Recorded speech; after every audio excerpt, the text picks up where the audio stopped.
নারায়ণগঞ্জের বন্দরে অবৈধ গ্যাস সংযোগ বিচ্ছিন্ন অভিযান পরিচালনা করেছে তিতাস গ্যাস কর্তৃপক্ষ।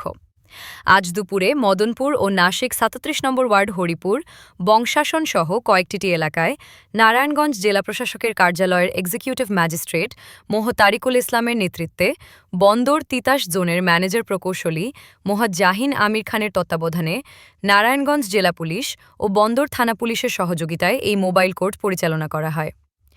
এ সময় আবাসিক এলাকার গ্যাস সংযোগ বিচ্ছিন্ন সহ কয়েকটি হোটেলে মোট ৬৫,০০০ টাকা আর্থিক জরিমানা করা হয়।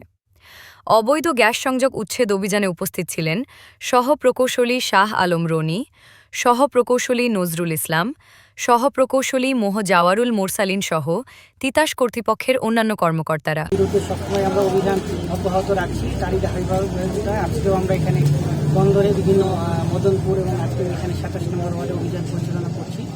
এই অভিযানে আমরা ৪টি দোকান এবং একটি বাসাবাড়ি মিলিয়ে সর্বমোট ৬৫,০০০ টাকা অর্থদণ্ড প্রদান করছি এবং এখানে একটি গ্রামের যে মেইন সোর্স যেখানে অবৈধ সংযোগ নিয়েছি সেই সংযোগটি আমরা বিচ্ছিন্ন করছি এবং আমাদের এই অভিযান সবসময় অব্যাহত থাকবে যেন অবৈধ যেসব সংযোগ রয়েছে তারা যেন কোনোভাবেই এই গ্যাস ব্যবহার করতে না পারে।